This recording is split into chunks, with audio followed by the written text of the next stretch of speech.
আল্লাহর কাছে যেহেতু আমি পছন্দনীয় হয়েছি, আমাকে যেহেতু আল্লাহ পছন্দ করেছেন, ইয়া আবাতিফ আলমা তুমারু সাতাজিদুনি, হে আমার পিতা, আপনি আমার গলায় তরবারি লাগাই দেন, আপনি আমাকে জবাই করে দেন। আল্লাহর জন্য কোরবানি হওয়া এত সৌভাগ্যের ব্যাপার। রব্বুল আলামিন জানায় দেয়, হে পৃথিবীর মানুষ শুনে রাখো, কোরবানি যদি করতে হয় দিলটাকে করো, কোরবানি যদি করতে হয় ইব্রাহিমের কাছ থেকে শিখো। এই বনের পশু কোরবানি করলেই শুধু কোরবানি হয় না, কারণ লাইয়ানালাল্লাহু লুহুমুহা ওয়ালা দিমাউহা ওয়ালাকিন ইয়ানালুহু তাকওয়া। আল্লাহ বলেন, তোমাদের ওই জবেহকৃত পশুর গোশত আমি চাই না, ওই রক্ত আমি চাই না। তাহলে আল্লাহ চান কি? আল্লাহ রব্বুল আলামিন বলেন, ওয়ালাকিন ইয়ানালুহু তাকওয়া, আমি শুধু চাই তোমাদের ভয়। তোমরা কতটা ভয় আমাকে করতে পারো। আলহামদুলিল্লাহ নাহমাদুহু ওয়া নুসাল্লি আলা রাসূলিহিল কারীম, আম্মা বা'দ, ফাআউযু বিল্লাহি মিনাশ শাইতানির রাজীম, বিসমিল্লাহির রহমানির রহিম। সম্মানিত ভাই ও বন্ধুরা, আশা করি আপনারা সবাই ভালো আছেন। আপনাদের দোয়ায় আমিও ভালো আছি, আলহামদুলিল্লাহ। আজকে অত্যন্ত গুরুত্বপূর্ণ একটা দিন, অত্যন্ত গুরুত্বপূর্ণ একটা মাস। সবাই জানেন বা রবিউল আউয়াল মাসের অত্যন্ত গুরুত্বপূর্ণ দিন হলো জুমার দিন। এই জুমার দিনে আজকে আমি আপনাদের সামনে হাজির হলাম কিছু কথা নিয়ে। সেটা হলো যে অনেক সময় আমাদের মনে অনেক রকমের প্রশ্নের উদ্রেক হয়, অনেক রকমের প্রশ্ন জাগরিত হয়। সেই প্রশ্নগুলোর উত্তর আমরা কোথাও গিয়ে খুঁজে পাই না, কিন্তু আল্লাহ রাব্বুল আলামিন আমাদের জন্য একটা অপশন রেখে দিয়েছেন। সেই অপশনটা হলো যে whenever any question arises in your mind, you can throw your question on the Quran. Quran will give you perfect answer. কোরআনকে যদি আপনি আপনার মনের প্রশ্নগুলো খুলে বলতে পারেন, তাহলে অবশ্যই কোরআন আপনাকে এত সুন্দর উত্তর দিয়ে দিবে, যেটা শোনার পরে আপনি মনোমুগ্ধ হয়ে যাবেন। তো আসেন, আসলে আমরা কোরআনকে প্রথমেই প্রশ্ন করি, কোরআন আপনি কি সব রকম প্রশ্নের উত্তর দেওয়ার জন্য প্রস্তুত আছেন? কোরআন জবাব দেয়, মা ফাররাতনা ফিল কিতাবি মিন শাই। এই কোরআন আল্লাহ তাআলা এমন ভাবে নাজিল করেছেন যার মধ্যে কোনো কিছুকে বাদ দেওয়া হয় নাই। অতএব তোমার মনের প্রশ্ন তুমি করতে পারো, কোরআন অবশ্যই তোমাকে সন্তুষ্টজনক উত্তর দিয়ে দিবেন। তাহলে আসেন আমরা আমাদের মনের প্রশ্নগুলো কোরআনকে করতে থাকি। ও কোরআন, তুমি বলো তো পৃথিবীর জমিনে সবচেয়ে উত্তম জাতি কোনটা? কোরআন জবাব দেয়, 18,000 মাখলুকের মধ্য থেকে অনেক জাতি আল্লাহ তাআলা সৃষ্টি করেছেন। তার মধ্যে কুনতুম খায়রু উম্মতি উখরিজাত লিন-নাস, এ মানুষ তোমাদেরকে আল্লাহ তাআলা সবচেয়ে শ্রেষ্ঠত্বর ঘোষণা দিয়ে সৃষ্টি করেছেন। আল্লাহকে যদি বলি, আল্লাহ সমুদ্রের কিনারায় যখন দাঁড়াই, তখন সমুদ্রের কিনারায় দাঁড়ানোর পর সমুদ্রে হাজারো রং বেরঙের মাছ দেখে মনে হয় এত সুন্দর সৃষ্টি দুনিয়ার জমিনে আর কি হতে পারে। পাহাড়ের দিকে তাকাইলে মনে হয় এত সুন্দর সৃষ্টি আর দুনিয়ার জমিনে কি হতে পারে। সমুদ্রের কিনারায় দাঁড়িয়ে যখন সুন্দর মনোমুগ্ধকর ঢেউয়ের দিকে লক্ষ্য করি, তখন মনে হয় এত সুন্দর সৃষ্টি আর কি হতে পারে। হাজারো রং বেরঙের পশু পাখির দিকে তাকালে মনে হয় এত সুন্দর সৃষ্টি আর কি হতে পারে।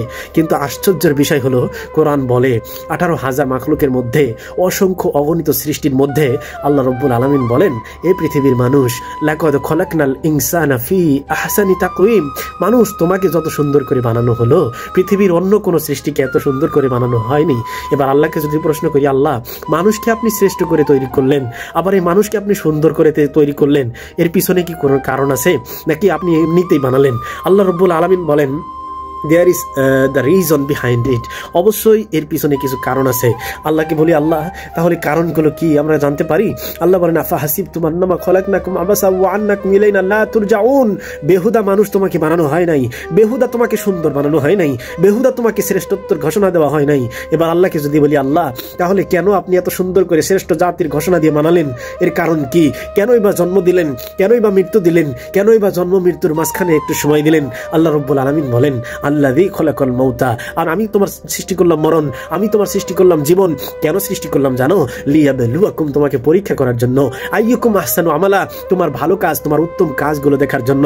এবার আল্লাহকে যদি প্রশ্ন করি, আল্লাহ জন্ম মৃত্যু তাহলে আপনি দিয়েছেন পরীক্ষা করার জন্য, পরীক্ষাটা কিভাবে হবে আমরা কি জানতে পারি? আল্লাহ পরীক্ষার প্রস্তুতি আমরা কিভাবে নেব আমরা কি জানতে পারি? পরীক্ষার ধরন কেমন হবে আমরা কি জানতে পারি? আল্লাহ বলেন, ওয়ালা নাবলুওয়ান্নাকুম বিশাইইন মিনাল খাউফি ওয়াল জুই ওয়া নাকসিম মিনাল আমওয়ালি ওয়াল আনফুসি ওয়াস সামারাত, পরীক্ষা করা হবে তোমাদেরকে 4টা বিষয়ের উপর। 1 নম্বর, ওয়ালা নাবলুওয়ান্নাকুম বিশাইইন মিনাল খাউফ, তোমাদেরকে পরীক্ষা করা হবে ভয়ের মাধ্যমে, তোমাদেরকে পরীক্ষা করা হবে ওয়াল জু, ক্ষুধার মাধ্যমে, তোমাদেরকে পরীক্ষা করা হবে ওয়া নাকসিম মিনাল আমওয়ালি ওয়াল আনফুস, সম্পদ এবং সন্তানাদির মাধ্যমে তোমাদেরকে পরীক্ষা করা হবে, ওয়াস সামারাত, ফল এবং ফসলাদির মাধ্যমে। যদি এই পরীক্ষাগুলোর মধ্যে ধৈর্য ধারণ করো, আল্লাহকে ভয় করার মতো ভয় করতে পারো, যদি তুমি খাঁটি মুসলমান হতে পারো, এরপরে যদি তুমি ক্ষুধার সময় ধৈর্য ধারণ করে আল্লাহ রব্বুল আলামিনের সন্তুষ্টি অর্জন করতে পারো, তুমি যদি সন্তান এবং সম্পদ পেয়ে পরীক্ষার সম্মুখীন হয়ে যেরকম প্রশ্ন সম্মুখীন হয়েছিলেন হযরত ইব্রাহিম আলাইহিস সালাতু ওয়াস সালাম, আল্লাহ বললেন, ইব্রাহিম তুমি সন্তান পেয়ে আমাকে ভুলে গেলে কিনা, একটু পরীক্ষা করা লাগবে। আল্লাহ রব্বুল আলামিন বললেন, এ ইব্রাহিম আলাইহিস সালাতু ওয়াস সালাম, তুমি তোমার সন্তানকে আমার জন্য কোরবানি করো। এবার আল্লাহ রব্বুল আলামিনের নবী হযরত ইব্রাহিম আলাইহিস সাল্লাতু ওয়াস সালাম তার সন্তানের কাছে গিয়ে বললেন, সন্তান রে, আল্লাহ রাব্বুল আলামিনের পরীক্ষা আমার সম্মুখীন হয়েছে, আমি স্বপ্ন দেখতেছি, আমাকে দেখানো হচ্ছে যে আমি তোমাকে আল্লাহর জন্য কোরবানি করতেছি, আল্লাহর জন্য তোমাকে কোরবানি হতে হবে, তোমার মন্তব্য কি? এই কথা শোনার সাথে সাথে আল্লাহর পয়গম্বরের ছেলে ইসমাঈল আলাইহিস সালাতু ওয়াস সালাম জবাব দেয়, ইয়া আবাতিফ আলমা তুমারু সাতাজিদুনি ইনশাআল্লাহু মিনাস সাবিরিন। দুনিয়ার জমিনে হাজারো মাখলুক আছে, দুনিয়ার জমিনে হাজারো সৃষ্টি আছে, দুনিয়ার জমিনে হাজারো মাখলুকের মধ্যে, হাজারো মানুষের মধ্যে আল্লাহর কাছে যেহেতু আমি পছন্দনীয় হয়েছি, আমাকে যেহেতু আল্লাহ পছন্দ করেছেন, ইয়া আবাতিফ আলমা তুমারু সাতাজিদুনি, হে আমার পিতা, আপনি আমার গলায় তরবারি লাগাই দেন, আপনি আমাকে জবাই করে দেন। আল্লাহর জন্য কোরবানি হওয়া এত সৌভাগ্যের ব্যাপার, অবশ্যই ইনশাআল্লাহ মিনাস সাবিরিন, আপনি আমাকে ধৈর্যশীল অবস্থায় পাবেন। এবার ইব্রাহিম আলাইহিস সালাতু ওয়াস সালাম তরবারি হাতে নিয়ে ইসমাঈল আলাইহিস সালাতু ওয়াস সালামের উপর যখন তরবারি চালাতে লাগলেন, তরবারি চালানো অবস্থায় আল্লাহ রাব্বুল আলামিন ছুরিকে নিষেধ করে দেয়, ছুরি খবরদার, ইসমাঈলের একটা পশমও জ্বালাতে পারবি না, ইব্রাহিমের একটা পশমও তুই শেষ করতে পারবি না। আল্লাহ রাব্বুল আলামিন জানায় দেয়, হে পৃথিবীর মানুষ শুনে রাখো, কোরবানি যদি করতে হয় দিলটাকে করো, কোরবানি যদি করতে হয় ইব্রাহিমের কাছ থেকে শিখো। এই বনের পশু কোরবানি করলেই শুধু কোরবানি হয় না, কারণ লাইয়ানা আল্লাহ লুহুমুহা ওয়ালা দিমাউহা ওয়ালাকিন ইয়ানালুহুত তাকওয়া। আল্লাহ বলেন, তোমাদের ওই জবেহকৃত পশুর গোশত আমি চাই না, ওই রক্ত আমি চাই না। তাহলে আল্লাহ চান কি? আল্লাহ রাব্বুল আলামিন বলেন, আমি শুধু চাই তোমাদের ভয়, তোমরা কতটা ভয় আমাকে করতে পারো, আমি শুধু ওইটাই চাই। এরপরে আল্লাহ বলেন, ফল ফসল আদির মাধ্যমে তোমাদেরকে পরীক্ষা করা হবে।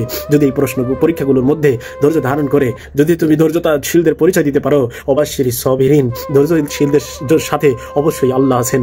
আল্লাহ যার সাথে আছে তার হাসরে ভয় নেই, আল্লাহ যার সাথে আছে তার মিজানে ভয় নেই, আল্লাহ যার সাথে আছে তার পুলসিরাতে ভয় নেই, আল্লাহ যার সাথে আছে নবী রাসূলুল্লাহ সাল্লাল্লাহু আলাইহি ওয়াসাল্লাম তার সাথে আছে, আল্লাহ যার সাথে আছে সবকিছু তার জন্য সহজ হয়ে যাবে।